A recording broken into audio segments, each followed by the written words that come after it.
Hello, hello. Welcome to Healthy Perspectives, a podcast that takes on current cultural and social issues through a clinical lens.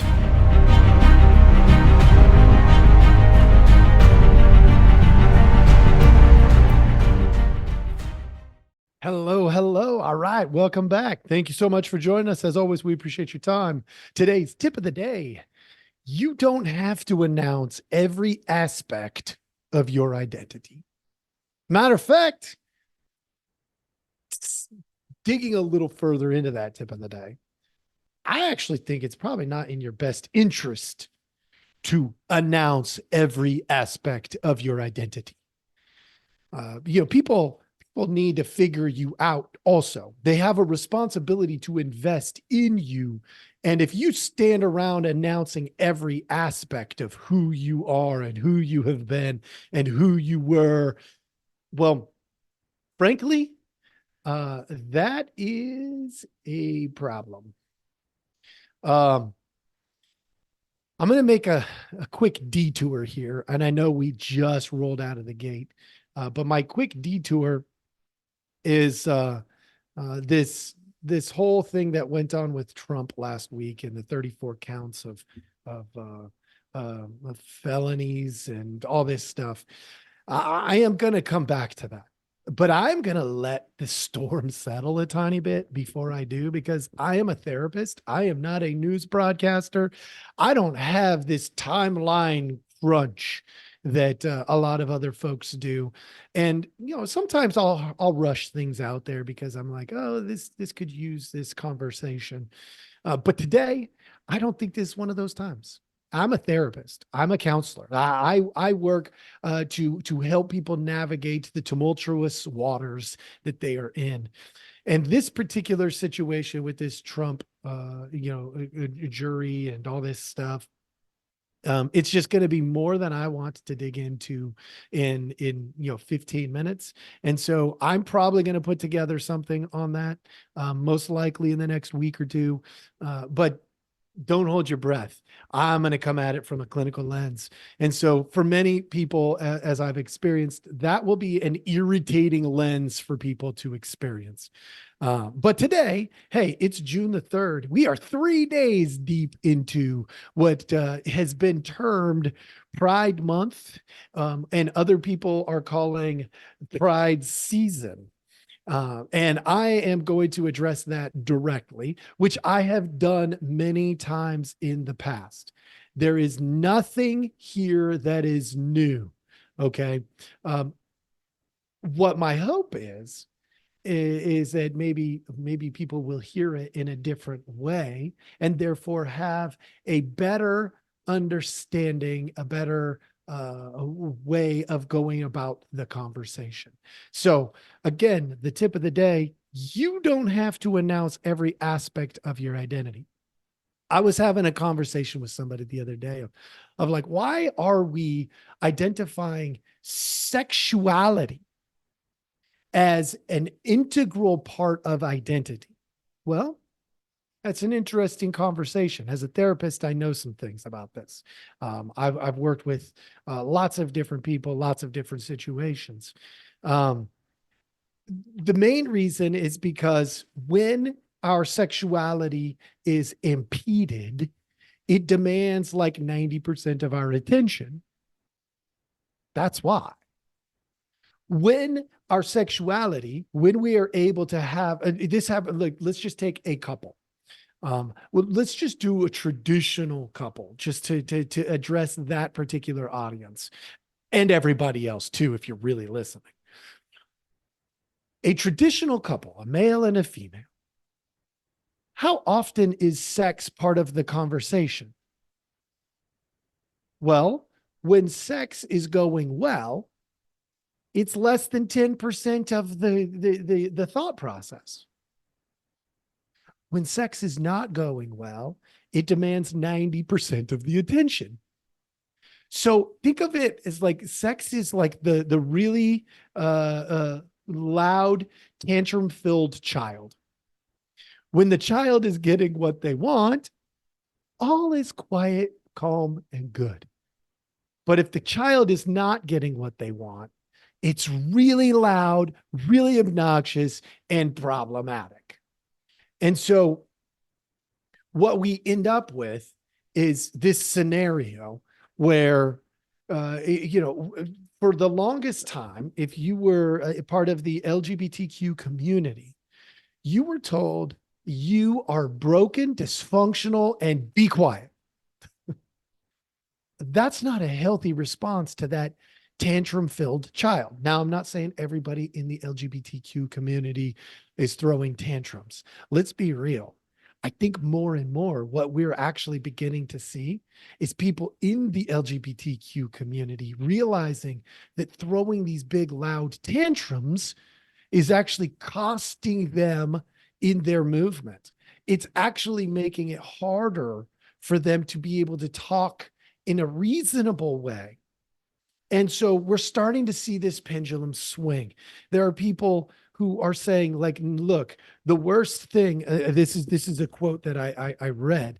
The worst thing for the LGBTQ community has been this recent trans movement.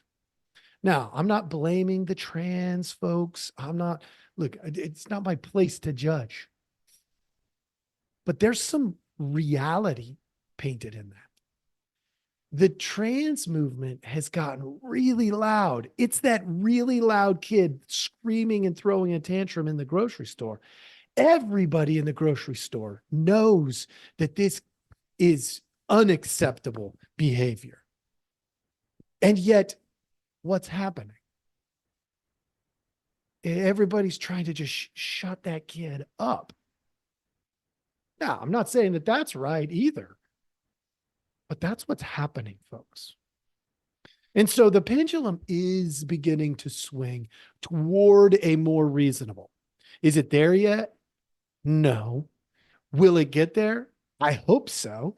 I fight for it to get there because, look, we could sit here and scream victim, victim, victim all day long. I've addressed this many times as well. At some point, when you're screaming victim, victim, victim, you're trying to turn you're the bullied becoming the bully. And that's not cool either. We don't become the bully because we were bullied. There has to be a narrator there, though. And so it takes some time, and I understand that. And there should be some patience while this process takes place. And it does need to take place still. That pendulum needs to swing back to a more reasonable conversation again. And we're not there yet. We're not there yet. It's like the race baiting that goes on. We're not there yet. There also is something going on where the culture, and in particular, a subsect of the culture, the politicians, find benefit in screaming, "You're racist, you're homophobe, you're whatever," and creating these labels for you and me. Here's what I would say to that. Don't buy that crap. Yes, factually speaking, there are homophobes. Factually speaking, there are racists. That's true. How many? Not nearly as many as they want you to believe. Are there people who don't understand things? Absolutely. Does that make them homophobic or racist? Absolutely not.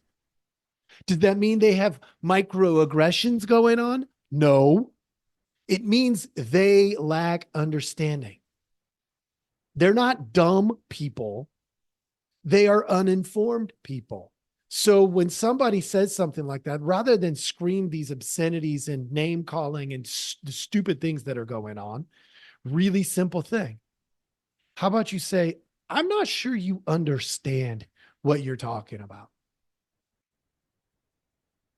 If they show an openness to that kind of appropriate, healthy confrontation, or maybe even better, ask them a question. What do you mean when you say this? Fill in the blank with whatever it is you think. Because the reality is, the sensitivity is on both sides of the discussion. So asking more questions, being more in tune with who you are and comfortable in who you are, and not feeling the need to announce, oh, well, I have 20 gay friends and they all taught me da da da da da da. You're wrong. That's not healthy. That's not good. That's not going to help move the conversation. It's going to make it judgmental, unsafe, unhealthy. And guess what? At that point, then you're part of the problem, not the solution. And you can be gay, lesbian, trans, bi.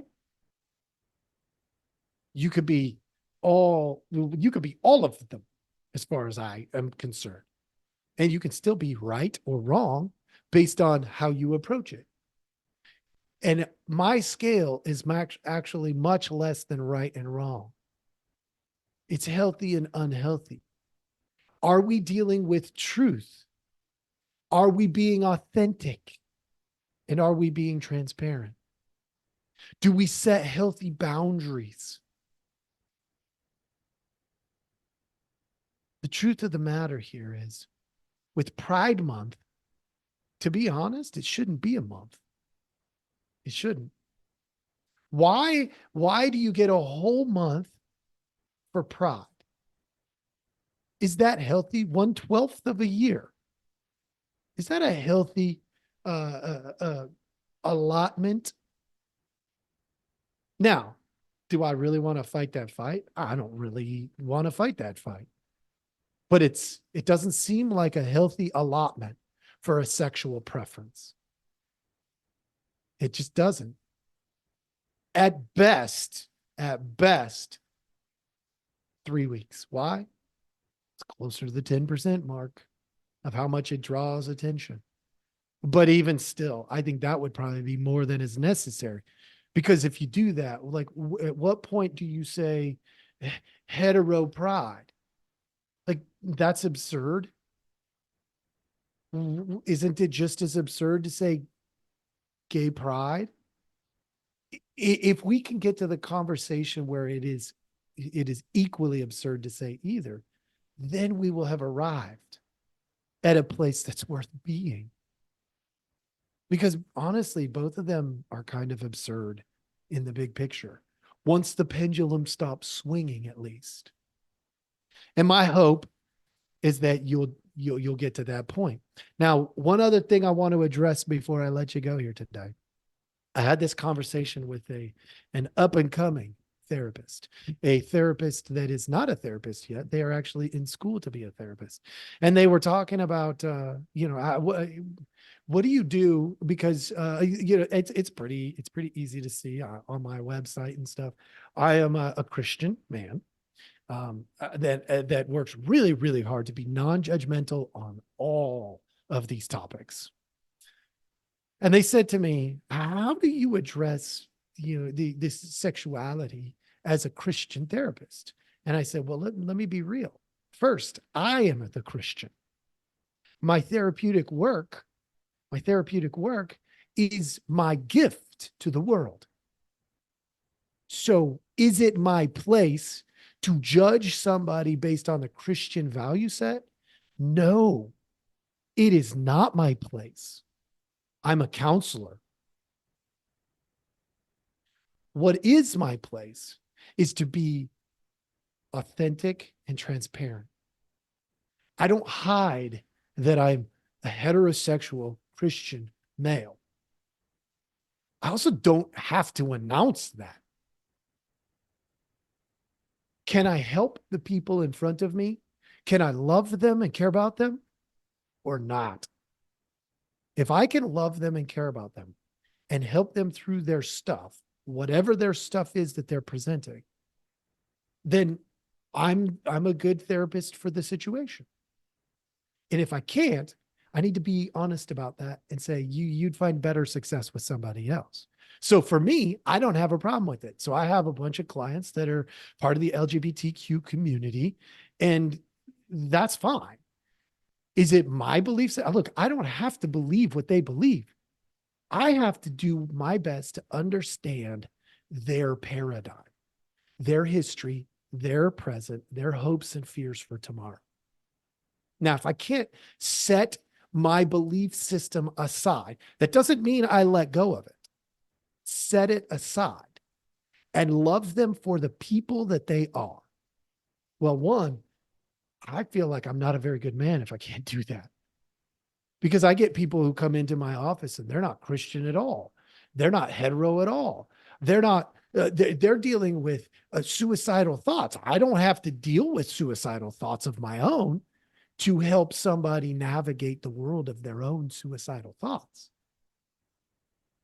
Like, that's kind of absurd too.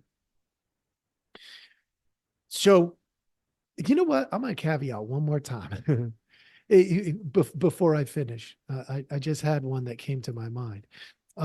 So at the end of the day, when a therapist asks me that question, I simply say, I have to know who I am and be solid in who I am in order to know that I don't have to force me onto anybody else. My beliefs, my value set do not have to be forced at all. They should feel safe and comfortable being who they are in my presence. That's me being non-judgmental. Now, the story goes like this. This is the caveat that I told you I was going to bring in here. The story goes like this. I was working with a bunch of clients, a bunch of females in a group. And one of them came up to me and said, Jeremiah, what would you do if you found out your daughter was gay?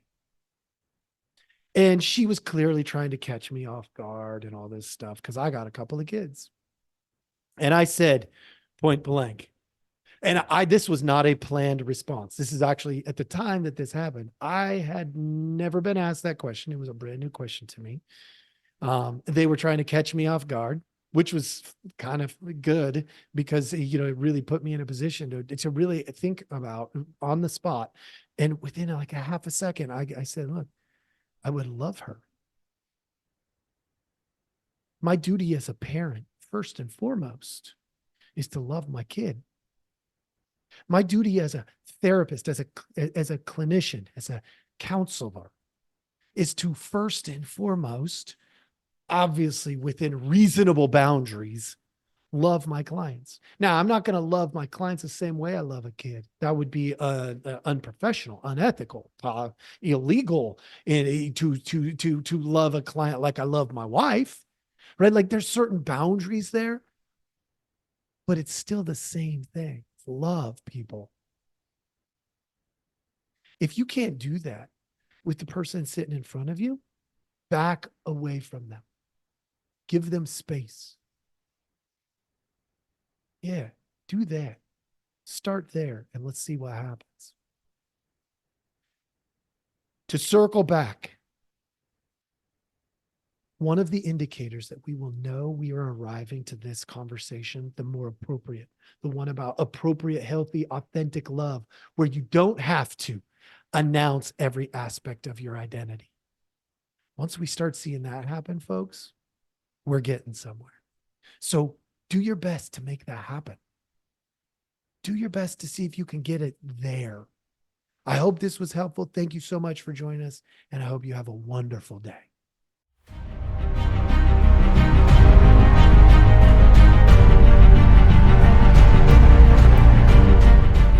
Hey, everybody. Thanks for listening. We appreciate our audience a lot, so we give you some simple ways to track us down.